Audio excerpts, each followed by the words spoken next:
ACL സർജറിക്ക് വേണ്ടി കാത്തിരിക്കുന്ന ഒരാളാണ് നിങ്ങളെങ്കിൽ ഈ വീഡിയോ ബാക്കി കാണുക. ഞാൻ doctor Paulson Varghese, consultant sports injury surgeon. പലപ്പോഴും സർജറിക്ക് വേണ്ടി കാത്തിരിക്കുമ്പോൾ നിങ്ങൾ കേൾക്കുന്നതായിരിക്കും, ഏതാണ് എനിക്ക് പറ്റിയ ഗ്രാഫ്റ്റ്? ഹാംസ്ട്രിങ് ഗ്രാഫ്റ്റ് ആണോ, പറ്റല്ല ഗ്രാഫ്റ്റ് ആണോ, ക്വാഡ്രിസെപ്സ് ടെൻഡൻ ഗ്രാഫ്റ്റ് ആണോ, അല്ലെങ്കിൽ നിങ്ങളെ സർജൻ പറയുന്ന പല പേരുകളിൽ ഇതിൽ ഏതാണ് എനിക്ക് ഏറ്റവും പറ്റിയ ഗ്രാഫ്റ്റ്, ഏറ്റവും നല്ല ഗ്രാഫ്റ്റ്? അതിൽ നമുക്ക് ഓരോ ഗ്രാഫ്റ്റുകളായിട്ട് നോക്കാം, ഏതാണ് ഏറ്റവും നല്ലത് എന്ന്. അപ്പം ആദ്യം ഹാംസ്ട്രിങ് ഗ്രാഫ്റ്റ് എന്ന് പറഞ്ഞു കഴിഞ്ഞാൽ സെമി ടെൻഡിനോസിസ് അല്ലെങ്കിൽ ഗ്രേസിലിസ് എന്ന് പറയും. അത് ഏറ്റവും കോമൺ ആയിട്ട് യൂസ് ചെയ്യുന്ന ഗ്രാഫ്റ്റ് ആണ്. അത് സ്ട്രോങ് ആണ്, അത്യാവശ്യം റിലയബിൾ ആണ്. പക്ഷെ പ്രശ്നം എന്താണെന്ന് വെച്ച് കഴിഞ്ഞാൽ നിങ്ങൾ നിങ്ങളുടെ ഹാംസ്ട്രിങ് ടെൻഡനെയാണ് എടുക്കുന്നത്. അപ്പൊ അതുകൊണ്ട് നിങ്ങളൊരു സ്പ്രിന്റർ ആണ്, അല്ലെങ്കിൽ നിങ്ങൾക്ക് മുമ്പൊരു ഹാംസ്ട്രിങ് ഇഞ്ചറി പറ്റിയിട്ടുണ്ടെങ്കിൽ that is not the ideal graft for you. ഇനി അടുത്തൊരു ഓപ്ഷൻ എന്ന് പറയുന്നത് പറ്റല ടെൻഡൻ ഗ്രാഫ്റ്റ് ആണ്. അത് ലോങ് ടേം ആയിട്ട് അതിന് ഔട്ട്കം സ്റ്റഡീസ് ഒക്കെ ഒത്തിരി വന്നിട്ടുള്ളതാണ്. പഴയ ട്രഡീഷണൽ ആയിട്ട് യൂസ് ചെയ്യുന്ന ഒരു ഗ്രാഫ്റ്റ് ആണ്.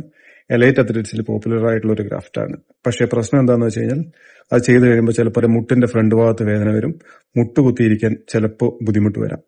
ചിലർക്ക് നല്ലതായിരിക്കാം, പക്ഷെ മുട്ടുകുത്തി ജോലി ചെയ്യുന്ന ഒരാളാണ് നിങ്ങളെങ്കിൽ നിങ്ങൾക്ക് ബുദ്ധിമുട്ടാവാം. ഇനി അടുത്ത ഗ്രാഫ്റ്റ് എന്ന് പറയുന്നത് ഒരു ഓപ്ഷൻ നിങ്ങൾ കേട്ടിട്ടുണ്ടാവുക, ക്വാഡ്രിസെപ്സ് ടെൻഡൻ ഗ്രാഫ്റ്റ്. സ്ട്രോങ് ആയിട്ടുള്ള ഗ്രാഫ്റ്റ് ആണ്. മുട്ട് കുത്തിയിരിക്കുമ്പോൾ വേദന ഉണ്ടാവില്ല, പക്ഷേ പ്രശ്നം എന്താണെന്ന് വെച്ചാൽ ക്വാഡ്രിസെപ്സ് വീക്ക്നസ് ചിലപ്പോൾ ഉണ്ടാവാം. Not an option for me in primary ACL reconstruction. പിന്നെ അടുത്തൊരു ഓപ്ഷൻ എന്ന് പറയുന്നത് പെരനിയസ് ഗ്രാഫ്റ്റ് ആണ്.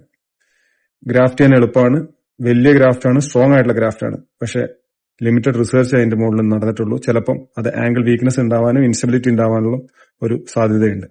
പിന്നെ അടുത്തൊരു ഗ്രാഫ്റ്റ്, അത് റെക്ടസ് ഫെമോറിസ് ഗ്രാഫ്റ്റ്. നിങ്ങൾ പലരും കേട്ടിട്ടുണ്ടാവില്ല അത്തരത്തിലുള്ള ഗ്രാഫിനെ കുറിച്ച്. Personally it has impressed me a lot so far.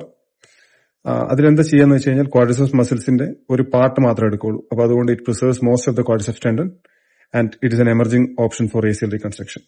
So അതുകൊണ്ട് ഏറ്റവും നല്ല ഗ്രാഫ്റ്റ് എന്ന് പറയുന്നത് നിങ്ങളുടെ ഏജ് എന്താണ്, നിങ്ങളുടെ സ്പോർട്സ് എന്താണ്, നിങ്ങളുടെ അനാട്ടമി എന്താണ്, നിങ്ങൾക്ക് മുമ്പ് എന്തെങ്കിലും പരിക്ക് പറ്റിയിട്ടുണ്ടോ, അല്ലെങ്കിൽ ഇതിനുശേഷം നിങ്ങളുടെ ഗോൾസ് എന്താണ്, അതനുസരിച്ചിട്ടാണ് ഗ്രാഫ്റ്റ്, നിങ്ങൾക്ക് പറ്റിയ ഗ്രാഫ്റ്റ് തീരുമാനിക്കേണ്ടത്.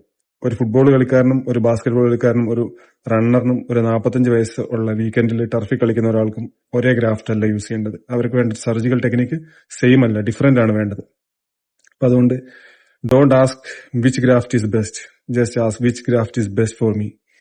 ആ ഒരു കൺവെർസേഷൻ ആണ് നിങ്ങൾക്ക് നിങ്ങളുടെ സർജനുമായിട്ട് വേണ്ടാവേണ്ടത്.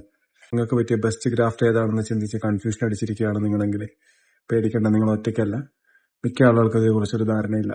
സോ നിങ്ങൾ സർജറിയെ കുറിച്ച് സീരിയസ് ആയിട്ട് ചിന്തിക്കുകയാണെങ്കിൽ you can book a consultation and will discuss the best treatment and the graft options for U.